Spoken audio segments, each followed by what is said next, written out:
পশ্চিমবঙ্গে বিজেপির বিপুল জয়, প্রথমবার ক্ষমতা দখল, দীর্ঘদিনের স্বপ্ন পূরণ। ধুতি পাঞ্জাবি পরে দিল্লিতে দলের সদর দফতরে বিজয় সমাবেশে হাজির হলেন নরেন্দ্র মোদী, একেবারে বাঙালি কায়দায়, কর্মী সমর্থকদের উদ্দেশ্যে হাত নাড়তে নাড়তে। বাংলায় পরিবর্তন হয়ে গেছে। রাজ্যে ঐতিহাসিক পালাবদলের মধ্যেই নবান্নের নিরাপত্তা আরো বাড়ানো হলো। আর এই সপ্তাহে গুরুত্বপূর্ণ নথি ও ফাইল নবান্ন থেকে বাইরে যাওয়া আটকাতে রাজ্যে পালাবদল হয়েছে, উঠেছে গেরুয়া ঝড়। হাওড়ার নীল সাদা উঁচু বাড়ির মালিকানা বদল হয়েছে, আর গণনা চলাকালীনই নবান্নে দেখা গেল নজিরবিহীন ছবি।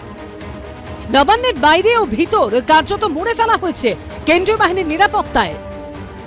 কারা ঢুকছেন, কারা বেরোচ্ছেন, তাদের ব্যাগে কি আছে, সবটা দেখে তবেই ঢোকা বা বেরোনোর অনুমতি মিলছে।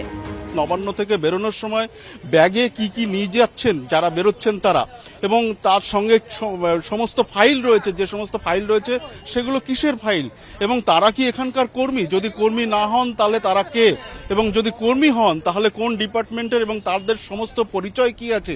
এর পাশাপাশি তাদের সমস্ত ফোন নম্বর তাও কিন্তু নথিভুক্ত করা হচ্ছে।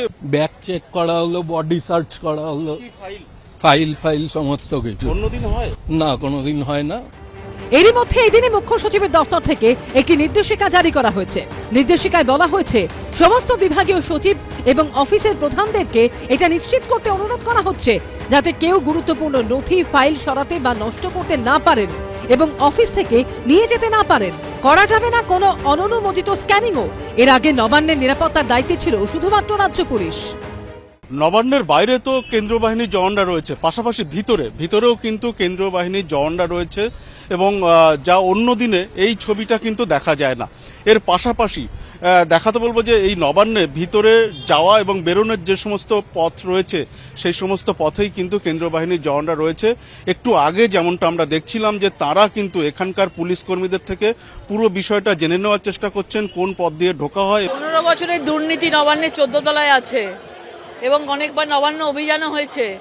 যা যা দুর্নীতি করেছে ওই নবান্ন থেকে একের পর এক খোলা হবে, এবং যারা যারা জড়িত ছিল অ্যাডমিনিস্ট্রেটিভ শুরু থেকে আমরা বারবার বলে আসছি, যারা মানুষকে লুট করেছে, মানুষকে পুরোপুরিভাবে এই সরকার যে লুট করেছে তৃণমূল সরকার, তার প্রত্যেকটা তদন্ত হবে। আমরা চাই যেন কেউ একটাও নয় ফাইল বাইর করতে পারে বাইরে। তবে নবান্ন নয়, রাইটার্স বিল্ডিং থেকেই বিজেপির সরকার পরিচালনার সম্ভাবনা জোরালো। আমরা তৃণমূলকে হারাবো, তৃণমূল হারতে চলেছে, তৃণমূল হারবে, এবং আমরা নবান্ন থেকে নয়, আমাদের 2026-এর মুখ্যমন্ত্রী রাইটার্স থেকে সরকার পরিচালনা করবেন। এই দিন নবান্নের সামনে গেরুয়া আবির মেখে আনাগোনা করতে দেখা যায় বহু উৎসুক বিজেপি কর্মীকে। সত্যজিৎ বৈদ্য ও দীপক ঘোষের রিপোর্ট, এবিপি আনন্দ।